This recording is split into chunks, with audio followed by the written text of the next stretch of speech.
Hey guys, election day is coming up and our country is more divided than ever. It seems like I can't even start an intelligent, well thought out, unsolicited argument with a stranger on the internet anymore without having it turn into some kind of disagreement. The reality is that both sides are exactly as bad as the other, and the only reasonable position to have politically is right smack dab in the middle of these two extremes. If there are bad people and bad ideas on one side of the political spectrum, then it follows logically that the other side has just as many bad people and bad ideas. It's simple math. So what are you left with?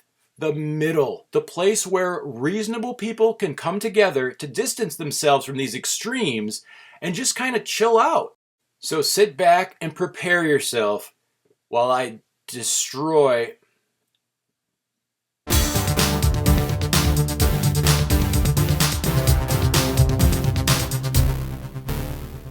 gay rights. First off, let me start by saying that I love gay people. A lot of my favorite TV shows have gay characters. When Will and Grace first came out, I made my own Will and Grace sweatshirt and everything, and then I kept watching it even after I realized that Will was gay. Alf was gay. There was probably a gay person on Third Rock from the Sun. Conservatives want to make it illegal for gay people to love one another. But liberals are just as bad. They want being gay to be even more fun than being straight.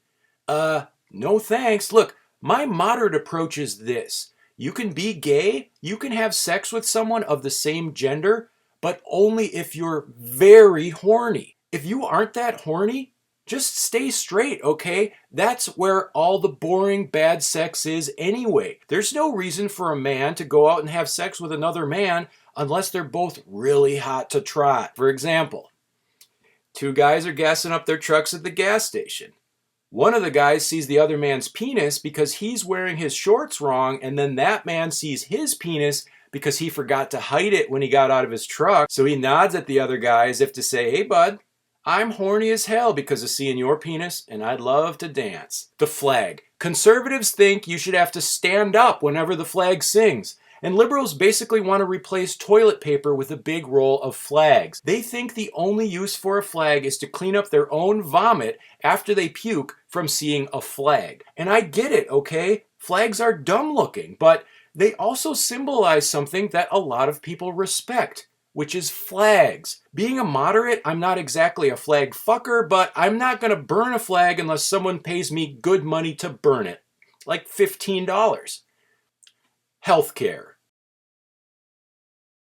Global warming. You hear it all the time from liberals. Oh no, globes are getting too warm. And then you've got the conservatives on the other side with the whole, there aren't even really globes. Look, as long as there's people who believe that global warming isn't happening, then we've really got to respect their point of view as much as the points of view of the people who do know what they're talking about. People are really busy right now, so until there's some time to really sit down and think about the whole global warming thing, it's going to be hard for anyone to make a decision one way or another. So what can we do about it? Well, conservatives just keep on driving their big gas-guzzling trucks. Grr, I love my truck that gets 1 mile to the gallon. I want my truck to come to life and get me pregnant with a baby truck, and I want to give birth to that baby truck out of my cock hole and have it go right back up my own ass, re-pregnantizing me. And then you've got the liberals. Hey everybody, look at me. I drive a Prius, the car that runs on whale songs. Look, what the hell is wrong with driving a medium-sized car,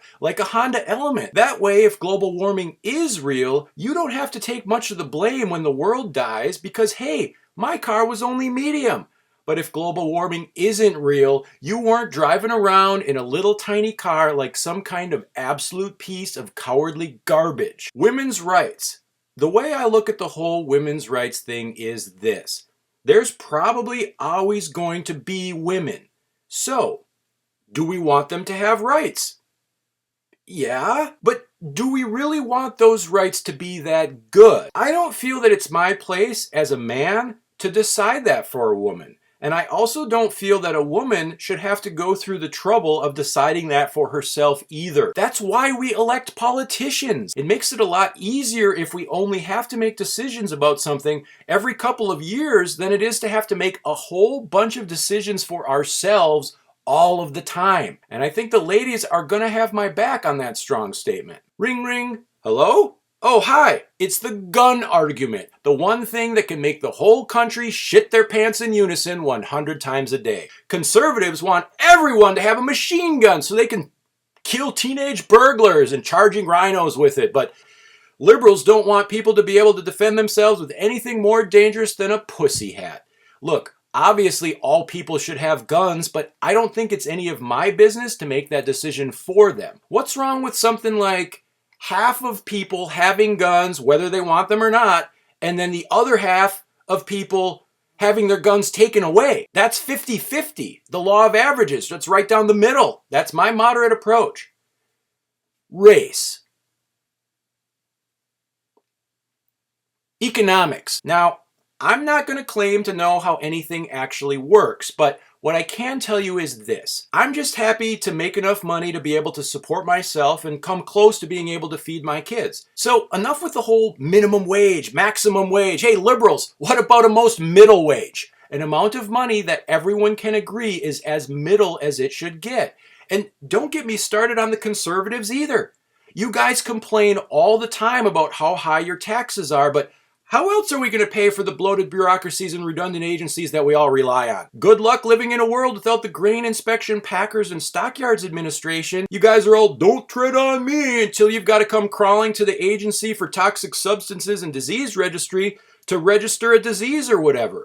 Liberals love paying taxes, conservatives hate it, and I feel very medium about it. So, what can the moderate like me do? If I could vote for Chester A. Arthur for president in this midterm election, I would. And honestly, I might. If the perfectly moderate candidate doesn't exist, then there's no reason that you can't invent your own and vote for them. For example, Christopher Leonard. He votes with Democrats, he votes with Republicans, he's pro-environment but also pro-economic growth. He's quoted Martin Luther King Jr., but he's also asked Black Lives Matter to tone it down a bit. Abortion?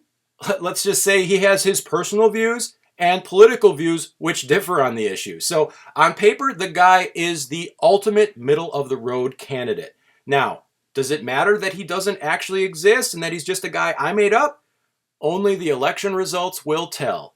Until next time, this is the Passionate Moderate reminding you to keep things pretty much the way they already are.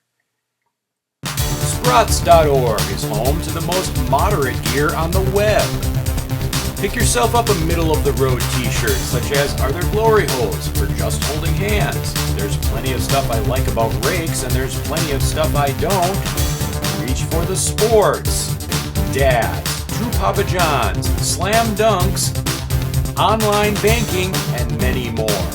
Moderate prices, moderate quality. Only at Sprots.org. Ring, ring. Hello? Oh, hi.